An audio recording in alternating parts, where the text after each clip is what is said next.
Good evening students. अप्रैल का महीना चल रहा है। अप्रैल मान लो आधा अप्रैल आधा, मई, जून, जुलाई, अगस्त भी आप आधा लेके ही चलो, बिकॉज अगर हम बीपीएससी 78 को टारगेट कर रहे हैं, सितंबर तो काउंट करेंगे नहीं, तो आप इधर का 15 दिन ले लो और अगस्त का 15 दिन ले लो, तो ये 1 महीने हो गए। दैट इज आपके पास मई, जून, जुलाई, और ये दोनों 15-15 एक 4 महीने आपको बचते हैं अगर आप सही से लेके चलो। ऐसे तो आप सितंबर को भी गिनना चाहो तो वो भी आपको आराम से गिन लोगे, आपका पूरा अप्रैल भी गिन लोगे, लेकिन अगर हमारे पास पूरा स्पेक्ट्रम बचा हुआ है तो 4 महीने बचे हुए हैं। ये कभी आपको 8, 9, 10 महीने बचा हुआ था, इसीलिए हम लोग मौके मौके पे आपको ये वीडियो लाते रहते हैं कि आपको हमेशा जगा सके कि देखिए आपके पास समय कितना कम बचा हुआ है, ये अपॉर्चुनिटी फिर से नहीं आने वाली है। ठीक है, तो एक सेकंड, ये क्या गया? नहीं भाई, अपडेट नहीं करना है अभी, तो इसी पे हमारा आपको टारगेट रहेगा। देखिए ये हमारा मेंस है, मैं मेंस से इसलिए स्टार्ट कर रहा हूं बिकॉज ऑब्वियसली जब हमारा प्रीलिम आएगा तो हम प्रीलिम तो उस समय पढ़ेंगे और ऐसे भी प्रीलिम हम पढ़ रहे होंगे, लेकिन मेंस पे बहुत ज्यादा लोग नेग्लेक्ट कर जाते हैं, और इसीलिए मैं एक जनरल ओवरव्यू दिया हूं और इसको सजा के लाया हूं ताकि आपको समझने में आसानी हो जाए कि हमारा जो डिस्क्रिप्टिव पेपर है वो 900 मार्क्स का है। वो आपको इसमें क्या क्या होते हैं, पेपर 1, पेपर 2, लाइक जीएस के 1 हो गया, जीएस के 2 हो गए, 300 मार्क्स के। ठीक है, फिर एक अपना एसए हो जाता है 300 मार्क्स का। तो अगर हम इन दोनों की तैयारी पहले से करके नहीं बैठ रहे हैं और ये सोच रहे हैं कि लास्ट 90 और 100 दिन में हम कर लेंगे, तो ये हम बहुत ही ड्रीमी वर्ल्ड में जी रहे हैं। इस बात को ध्यान में रखिएगा। और आपको पता है अब इससे पहले जैसा इससे नहीं रहा है, ये इसमें अब बहुत ज्यादा प्रैक्टिस खोजता है, बिकॉज वो मुहावरे और लोकोक्तियां वाला जो इससे आता है, अगर उसमें आपने पहले से प्रैक्टिस नहीं किया हुआ है तो आपसे गलती होगी। आप उसे एक दिन में अपने अंदर नहीं समा सकते हो, आपको शुरू से प्रैक्टिस करते रहना पड़ेगा, तभी वो आपके अंदर वो वाली कला आएगी। ठीक है, तो ये याद रखिएगा। अब तो ऑप्शन उतना दिक्कत नहीं रहा, तो अब हमारा जो मेन दिक्कत वाला चीज है वो जीएस है, डेफिनेट जीएस बोल रहा हूं, एसए है और निबंध, और जो आपको जीएस 1-2 है वो आपके तैयारी पे निर्भर करता है, तो इस बात को आप ध्यान दीजिएगा। ठीक है, अब ये समझ लीजिए हम अभी आपको कहां पे है, 69th पे। ठीक है, ये हो चुका है आपको। अब 70th में जो आएगा, आप मान के चलो 500 से 600 आएगा। ऑब्वियसली मेरे पास कोई तथ्य नहीं है ये कहने का, लेकिन मैं मान के इसलिए चल रहा हूं क्योंकि एसडीएम के और डीएसपी के सीट्स बहुत दिन से, मतलब काफी, एसडीएम के तो आ ही नहीं रहे, डीएसपी के काफी कम आ रहे हैं। और आप देखो तो ये अगले साल इलेक्शन ईयर भी होगा। ऑल्दो मैं इन सब चीजों पे उतना नहीं जाता हूं, लेकिन थोड़ा प्रैक्टिकल होना भी पड़ता है आदमी को, तो आप उसके हिसाब से मान के चलो। अगर यहाँ पे 400 जा रहे हैं तो आपको अगले बार हम 500 या 600 गेस कर सकते हैं। ठीक है, जिसमें कि एसडीएम इंक्लूडेड है। और अगर इसी के साथ आप एक और डेटा को देखो, जो कि डेटा आपको ये बताता है कि आपका कट ऑफ कितना जा रहा है। आप समझिए ये कट ऑफ वो वाला एरा का है जब हमारी नेगेटिव मार्किंग नहीं होती थी, तो चलो उसमें हम लोग कुछ भी अटेम्प्ट कर ले रहे हैं, नेगेटिव तो होना नहीं है। हाँ, 2 उसमें 10-12 सही भी हो गया और गलती से अपना निकल भी गया, लेकिन जब से नेगेटिव मार्किंग आया तब तो ये काम कर नहीं सकते हैं। आप देख सकते हैं कि कट ऑफ क्या फॉल किया है, इतनी तेजी से फॉल किया है।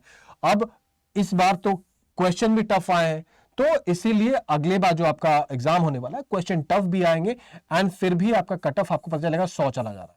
तो ये एक दिन में नहीं होगा, ये हमें अच्छी खासी पहले से तैयारी करनी होगी। ठीक है, अब अगर आप तैयारी कर रहे हैं और इंश्योर करना चाहते हैं कि आपकी तैयारी सही दिशा में जाए, खासकर बिहार में, ऐसे तो आप कोई भी स्टेट के लिए जा सकते हैं, तो आपको क्या करना पड़ेगा, पीआरजे लाइव कोर्स से आपको इवेंचुअली ये कोर्स में इस डिस्काउंटेड प्राइस पे मिल सकता है, नहीं तो फिर आपको ये अननेसेसरी ज्यादा प्राइस पे करना पड़ेगा। ठीक है, अब देखो ये मैंने क्यों लिखा है कि आपको, जब हर घर में एक अभ्यर्थी होता है जिसका ध्यान अपने लक्ष्य पर नहीं होता है। अब इससे बुरी बात क्या हो सकती है, आपका 5-6 महीने बाद एग्जाम है और सभी देना चाह रहे हैं बीपीएससी, लेकिन अपने लक्ष्य पे किसी का ध्यान नहीं है, मंथ पे मंथ निकलते जा रहा है। आप ये देखिए, ये सबसे बड़ी आपदा है जो हर रोज हर जगह घटित होती है, लेकिन इस पर किसी का ध्यान नहीं जाता, कोई इसे रोकता नहीं है, लेकिन इसके बारे में सब कोई जानते हैं। आइडिया ये हो रहा है कि ये सबको पता है कि अरे मैं गलत कर रहा हूं, आपके पापा को पता है, आपके पड़ोसी को पता है, आपके दोस्त को पता है, आपके टीचर को पता है, लेकिन आपको भी पता है, और लेकिन ये गलतियां सुधर नहीं रही हैं, और ये चीज नहीं सुधरेगी तो इवेंचुअली क्या होगा कि हमारा समय जो है वो निकलते चला जाएगा और इवेंचुअली हम एंड अप करेंगे कि हमारे पास 1-2 महीने बचे और फिर जैसे तैसे पढ़ाई करके आगे बढ़ेंगे, और फिर अगर किस्मत ने साथ दिया तो हो गया, लेकिन मेंस में तो वो भी साथ नहीं देगा। प्रीलिम में भले 7 दे दे, ठीक है। तो ये चीज गलती ना हो, इसे हम कैसे इंश्योर करें, तो हमें क्या क्या चीज नोट करना है, पॉइंट यहां पे क्या नोट करना है, ये मैं प्रॉपर लिख के लाया हूं ताकि आपको सीधे बात कर सकूं। टेकिंग एग्जाम्स लाइटली, इसमें तो कोई शक ही नहीं है। जो अभी ठीक से नहीं पढ़ रहे हैं वो क्या करते हैं, खासकर सीनियर स्टूडेंट, उन्हें क्या लगता है कि मैंने 2 बार दिया हुआ है तो मुझे याद तो है ही, बस 1-2 महीने में पढ़ूंगा काम हो जाएगा। ये बहुत बड़ी गलती है, ये ना करें आप। नेग्लेक्ट इजी टॉपिक, अरे ये तो मुझे याद है, इजी वाला, हार्ड वाला पहले कर लेता हूं और इजी वाला बाद में करूंगा। हार्ड कभी खत्म ही नहीं होगा भाई। जो स्कोरिंग है, इजी हार्ड में मत फंसो। फंसो किसमें, कौन स्कोरिंग है कौन नहीं स्कोरिंग है, उसमें फंसो, ठीक है। उससे आपका निर्णय बनना चाहिए, ठीक है। और previous year question and syllabus, अब ये आप क्यों जरूरी है, क्योंकि आपके पास अभी 4-5 महीने बचे और ये मेंस और प्रीलिम दोनों के लिए बोल रहा हूं मैं। प्रीवियस ईयर क्वेश्चन आपको आइडिया देता है इस बात का कि आपको क्या पढ़ना है। अब मैंने हिस्ट्री का बुक खोल दिया, अब उसमें सिलेबस दिया हुआ है कि आपको एंशिएंट हिस्ट्री से ये पर्टिकुलर आना है, मौर्यन आर्ट्स, कलाम आर्ट्स, और आपको एक और पटना कलाम के बाद एक और आता है यार, मान लो आर्किटेक्चर ऑफ टेंपल्स, ठीक है। तो अब ये आर्किटेक्चर ऑफ टेंपल्स में हम क्या क्या पढ़े, तो अगर हम प्रीवियस ईयर क्वेश्चन में जाके देखते हैं तो देखते हैं कि अच्छा, features of architecture of temples in Bihar, तो फिर हम उसी डोमेन में पढ़ाई कर पाएंगे। तो प्रीवियस ईयर क्वेश्चन इसलिए बहुत ज्यादा इंपॉर्टेंट है। एंड देन लास्ट में दिन काटना है, इंग्लिश शब्द है ये, लेकिन हिंदी शब्द आपको ही पता है, दिन काटना, ठीक है। अब ये दिन काटना आपको बहुत ज्यादा हम पे भारी पड़ जाता है, क्योंकि हम ये सोचते हैं अपने दिमाग में कि सारा कर लेंगे, लेकिन बस प्लान करते हैं, और जब प्लान करने में बैठ जाते हैं तो ये प्लानिंग कभी खत्म नहीं होता है, ठीक है। तो ये हमें नहीं करना पड़ेगा, ये सब बात का ध्यान दीजिए, वरना क्या होगा कि ये समय आपका चला जाएगा और फिर आपको करेगा नहीं। तो अब क्वेश्चन आता है कि आप करें क्या, what should I do.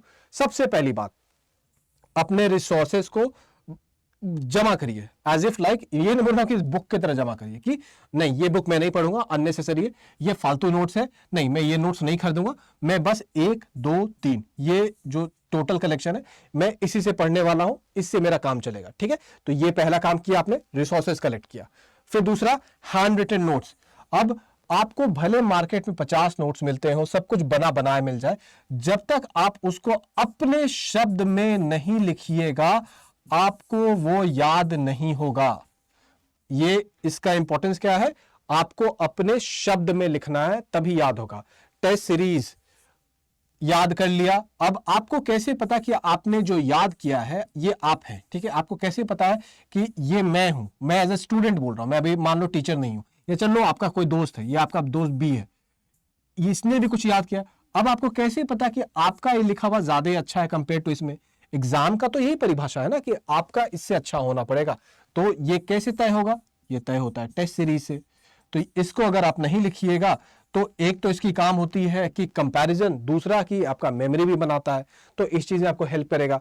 And then हमारा रोल आता है कि हम आपको समय समय पे इवेंचुअली क्या करते रहते हैं कि करंट अफेयर्स के वीडियो लाते रहते हैं।